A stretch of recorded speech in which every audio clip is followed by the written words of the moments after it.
the time you released College Dropout, Dilla put out his first album with Madlib and Stone's Throw, J-Lib's Champion Sound. Mm-hmm. Could you talk about that time in hip hop, that project specifically? That's the one that has stars on it? The cover's just like a rubber tire. I remember the cover though. It's like right when you said it's like, I see the J-Lib font popping up. I mean, I guess maybe a better way to phrase that is, how are their styles different, similar, and then also complementary to each other? well,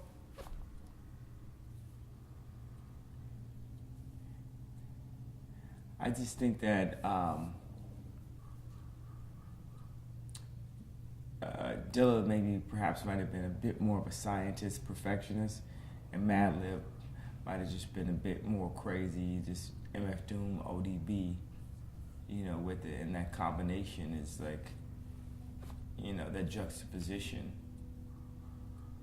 was what made it, so impactful. And also, the fact that that is there, and my respect for that, and the fact that I came from that underground place, that is the balance, that is the anchor for a college dropout to work. That it has to be anchored in an entire community of people that,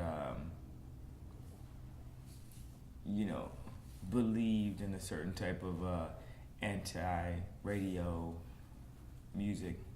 And I guess radio has a connotation because so many people are like, it's so formulaic. When people figure out a formula that works for radio, there's no one that's like, so few people are like fighting against it, and people that are fighting against it don't have the opportunities, or they get like completely compressed, and then that's when you get things like the American Music Awards. When you see it, you're just like, why the fuck would I watch this? And it's to the point where it's like there is no Michael Jackson anymore, and you literally got like, pop stars, copying what Mike did and copying what MC Hammer did. There is that purity is not there because the system compresses, talent so much and tries to demonize the truth, so they can control and sell product and shit. And that's why it's like such a shame when you lose like amazing people who are so rooted in what they do, and they just don't give a fuck about anything else because they know, money or no money, how important it is. It's like when you can, be above the concept of money or something,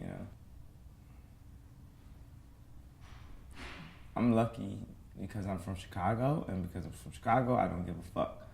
So I care, but don't give a fuck. That's what it is. Like someone from Chicago is very sincere. They got their heart like that, but they don't give a fuck about what anybody is saying as long as it's from their heart. And that's like what it is to be from Chicago or be from the Midwest. This ain't no like fake ass facade. We ain't smiling for people and stuff like that. So if you put me in a position like that, So I imagine it could be harder for people that are trying to fit in. Or people who are trying to, or people who are just like not, been successful at doing exactly what they want to do. They have to compromise, have families to feed, they have this and that, and they got to figure out how to make that money. I'm like extremely spoiled and extremely blessed to be able to do songs like Jesus Walks and for them to work. Songs like Can't Tell Me Nothing. For me to be able to keep it real and really make money off of being real is an extremely blessed situation, but it's also a responsibility. So it means like, okay, you've been given this opportunity to be like an inspiration, to be, in the lineage of what Dilla did and what Mos Def and Quality and all that. It's like, but you can never forget that. You can never forget about what the point is, the message, what hip hop is about, what like Public Enemy is about. Fuck a Maybach, respect to the Maybach family because I know them. But what I'm saying, I just feel like people I control with like money and perception, and they're very fearful. And as an artist, man, Raphael painted Jesus' wife in that Last Supper painting, knowing the Pope was gonna kill him. So, but as an artist, hey, this is what's gonna happen. So imagine, people just deal with humanity, and some people are meant to fight the war head on, and some people are meant to run in their house. So I'm saying all that to say, as far as how difficult it is, I imagine it's extremely difficult if you can't get paid to do exactly what you want. Then the blessing of life is having a job that's if you have a job, where you're doing what you love, you never work a day in your life. Yeah. In 2006, Dilla passed. Could you describe the impact his death had on you, the artists he collaborated with and mentored in the hip-hop community at large? I mean, it's extremely shocking. And I think as a artist, we look at it more selfishly than anything. When Biggie passed, when Dilla passed, because as artists, we give of ourselves. And so, he was giving the world so much. Biggie was giving the world so much. Pac was giving the world so much. They were giving all they had. So to lose that, it's like we lost another point of inspiration. And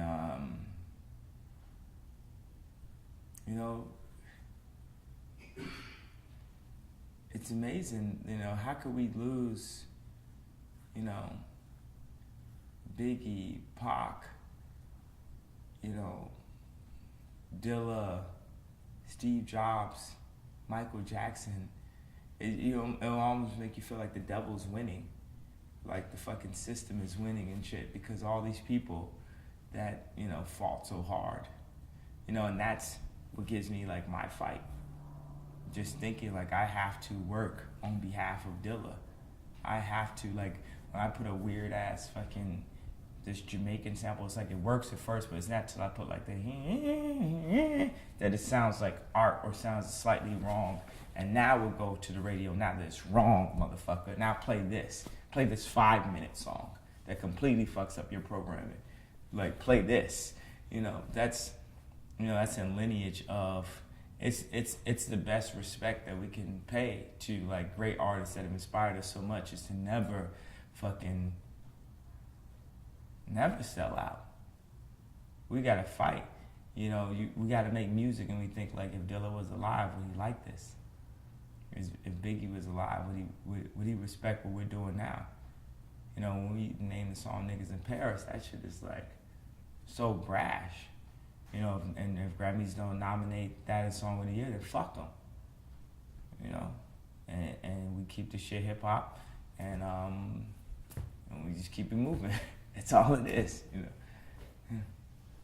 This might be a little redundant, but I wanted to address it. In 2011 at the Brooklyn Hip Hop Festival, Q-Tip said of the feelings you elicit in him, "I only felt like this when I met Dilla."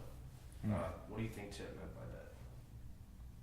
Man, it's just Midwest dude that knows how to chop samples. That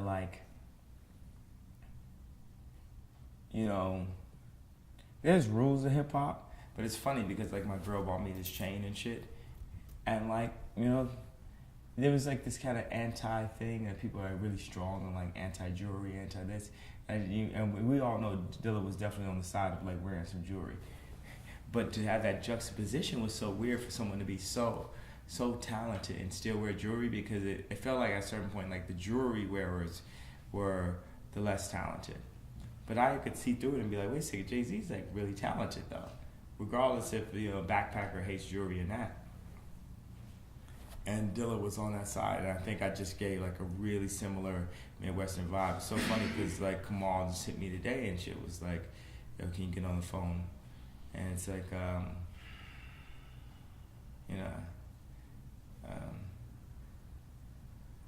just those legends that inspire us. And plus, we are 100%, 1,000% inspired by Q-Tip too, though. So it's basically what he's saying is like, I feel like me and Dilla are like the sons he never had. You know?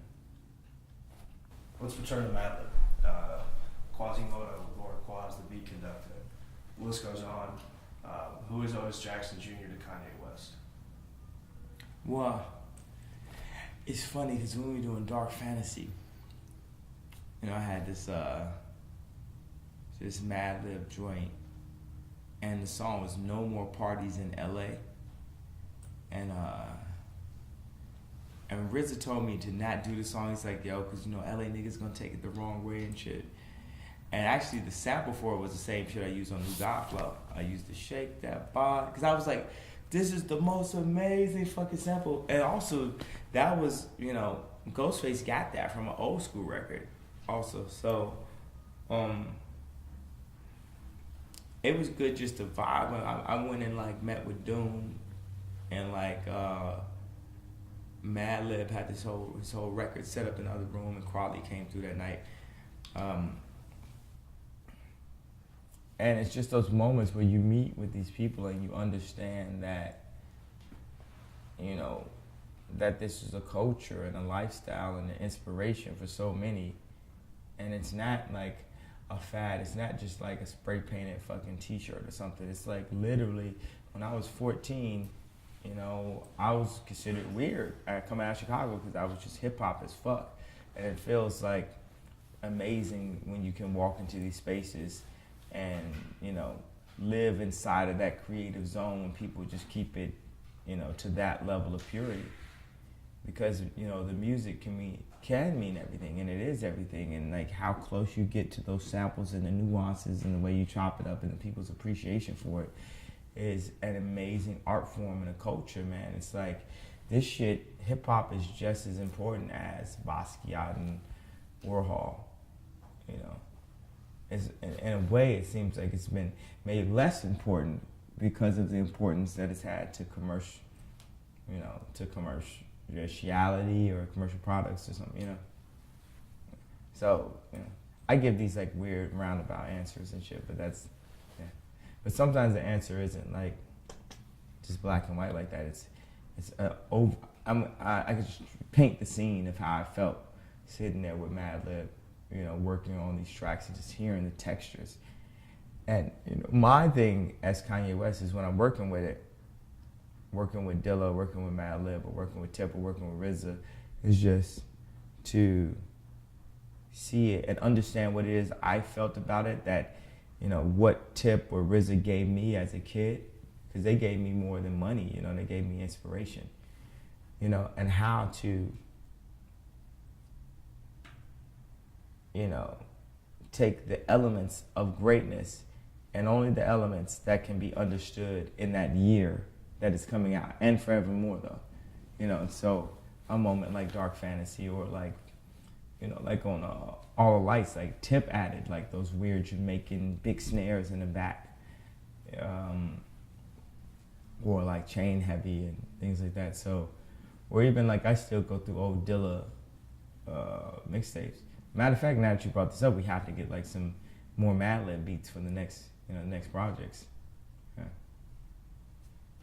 Yeah, well, on the heels of that, you know, I remember a couple years ago, it was reported that you put my Madlib beats on hold. When can we expect to hear something from you two? You know what? I'm gonna go back to that song. This one, the No More Parties in LA. I'm gonna just like do the record. It was like some over the crib you left your Ray-Bans. My sheets still orange from your spray tan. No more parties in LA. No more parties in LA. So, some shit. I'm gonna load it up. This is during Dark Fantasy. But Dark Fantasy was all about, it was just like no four on the floor. Cause it was like your favorite rappers was douchebagging out and shit. And it was like, we had to like live in the legacy of like Mobb Deep, Wu-Tang. Just period, man. Fuck everything else.